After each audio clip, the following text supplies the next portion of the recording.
Hello বন্ধুরা, তোমরা সবাই কেমন আছো?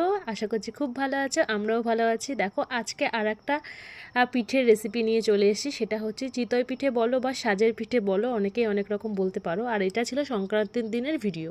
তো দেখো আমি এখানে আজকে চিতই পিঠে বানাচ্ছি। তো কত সুন্দর দেখো পিঠেগুলো ফুলেছে আর কি সুন্দর উঠেও যাচ্ছে এই পিঠেগুলো। তো দেখো এক খোলা ভাজা হয়ে গেছে, নামিয়ে নিয়েছি, আর এক খোলা এখানে দিয়ে দিচ্ছি আমি। আর আমি পিঠেটা আজকে বানাচ্ছিলাম উনুনে। তো পাশে আমার হাজব্যান্ড ছিল বসে, ও একটুখানি আমার সাথে সাথে হেল্পও করে দিচ্ছিল। আর পিঠেটা আমি এখন দেখো এক খোলা নামিয়ে নিয়ে আরেক খোলা দিয়ে দিয়েছি। দিয়ে দেওয়ার পর আমি দিয়ে দিলাম এখন ঢাকনা, আর পাশ দিয়ে আমি একটা কাপড় দিয়ে দেবো যাতে এখান থেকে হাওয়াটা না বেরিয়ে যায়। আর এই পিঠেগুলো দেখো কি সুন্দর টোবা টোবা হয়ে ফুলেছে, খুব সুন্দর। প্রত্যেকটা পিঠে ভীষণ সুন্দর ফুলেছে আর দারুণ দেখতে লাগছে, দেখেছো? তো এই পিঠেগুলো কি করবো বলো তো, কিছুটা ভেজাবো দুধে আর কিছুটা শুকনো গুড় দিয়ে খাবে। তো দুধও আমি জাল দিয়ে রেখেছি দুধের সাথে গুড় দিয়ে ভালো করে জাল দিয়ে রেখেছি। এখানে ওই যেই খোলাটা দিলাম সেই খোলাটা নামিয়ে নিয়ে আর এক খোলা আমি নামিয়ে নিলাম। আর এই দেখো এখন এই ফুলকো ফুলকো পিঠেগুলোকে আমি এখন দিয়ে দেবো দুধের মধ্যে। বেশ কিছু পিঠে দেখো ভিজিয়েও দিয়েছি, আর কিছু দিয়ে দিলাম।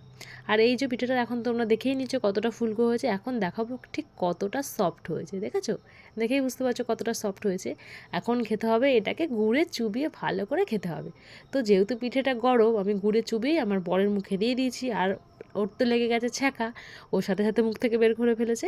তো চলো আজকের ভিডিওটা তোমাদের কেমন লাগলো আর এই পিঠেগুলোর রেসিপিটা তোমাদের দেখতে কেমন লাগলো সেটা অবশ্যই কমেন্ট বক্সে কমেন্ট করে জানিও। ভালো লাগলে like comment share and subscribe করে দিও চ্যানেলটাকে। তো আজকের মতন এখানে টাটা, দেখা হচ্ছে নেক্সট কোনো ভিডিওতে। তো বাই বাই।